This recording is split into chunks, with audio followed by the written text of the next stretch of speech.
పల్నాడు జిల్లా నర్సరావుపేటలో జిల్లా తెలుగుదేశం పార్టీ అధ్యక్షులు కొమ్మలపాటి శ్రీధర్ మీడియా సమావేశం నిర్వహించారు. ఈ సందర్భంగా ఆయన మాట్లాడుతూ వైసీపీ ప్రభుత్వాన్ని ఎన్నో ఆశలు పెట్టుకొని ప్రజలు గెలిపిస్తే వారి ఆశలు వమ్ము చేస్తూ అన్ని వ్యవస్థలను నాశనం చేశారని, రాజధాని నిర్మాణానికి కావాల్సిన అన్ని సౌకర్యాలు 6 నెలల కాలంలో మనం సమకూర్చుకున్నామని, గత ప్రభుత్వ హయాంలో విశాఖపట్నంలో రైల్వే జోన్ వస్తుందో రాదో కూడా చెప్పలేని పరిస్థితి ఏర్పడిందని, విశాఖపట్నం స్టీల్ ప్లాంట్ కూడా ఇక్కడే ఉండేలా కృషి చేశారని అన్నారు. రాష్ట్రాన్ని బాగు చేయాలనే ఉద్దేశంతో ఒక కంకణం కట్టుకొని పని చేస్తున్నారని అన్నారు. నేడు రాష్ట్రానికి వచ్చేందుకు పరిశ్రమలు క్యూ కడుతున్నాయని, కూటమి ప్రభుత్వంలో అభివృద్ధి, సంక్షేమం రెండూ సమానంగా ఉంటాయని హర్షం వ్యక్తం చేశారు.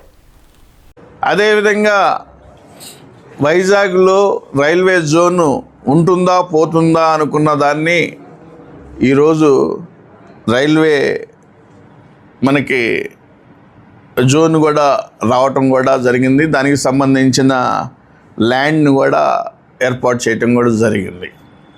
ఇదే కాదు, మరి స్టీల్ ప్లాంట్ మీద అనేక రకాలుగా నెపాలు వేస్తే ఆ స్టీల్ ప్లాంట్ మీద కూడా ఒక రకమైన క్లారిటీస్ రావటం కూడా జరిగింది.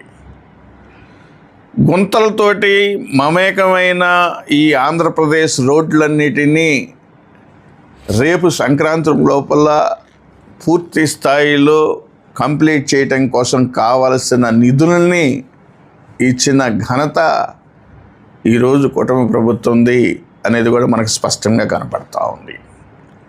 ఎన్నో అరాచకాలు, ఇప్పుడే తమ్ముడు అడిగిన దాని మీద ఎన్నో అరాచకాలు, అక్రమాలు, అవినీతి ఈ 6 మాసాల్లో పూర్తి చేయటం కోసం, కంప్లీట్ చేయటం కోసం, అంటే వాటన్నింటినీ నియంత్రించడం కోసం అలవాటు పడిన వాళ్ళు ఇమీడియట్గా వాటిని కంట్రోల్లోకి రావడం అనేది చాలా కష్టం. దాంట్లో భాగమే గంజాయి రవాణా. వాటి మీద ఉక్కుపాదం మోపి ఈరోజు చాలా వరకు నియంత్రిస్తున్నారు. దాని మీద శిక్షలు కూడా అమలుపరుస్తున్నారు. అంటే దానికి ఒక నిబద్ధత, అంటే ఈ రాష్ట్రాన్ని బాగుపరచాలనే ఒక కంకణం కట్టుకొని వెళుతున్న ఈ కూటమి ప్రభుత్వంలో ఉన్న ముఖ్యమంత్రి కానీ, వారి యొక్క అనుచరులు కానివ్వండి, అంటే క్యాబినెట్ కానివ్వండి, మనం ఆలోచించుకోవాల్సిన పరిస్థితి. అదేవిధంగా పేదవాడు తినే బియ్యాన్ని మరి ఏ విధంగా ఎగుమతులు చేస్తున్నారనే దానికి నిదర్శనం సాక్షాత్తు ఒక మంత్రి, ఉప ముఖ్యమంత్రి వెళ్ళి వాటన్నిటిని దాడులు చేసిన సందర్భాలను కూడా మనం ఒకసారి ఆలోచించాలి. దాని మీద కమిటీలు కూడా వేయటం కూడా జరుగుతూ ఉంది. ఆ నియంత్రణని ఏ విధంగా నిర్మూలించాలనే ఉద్దేశంతో.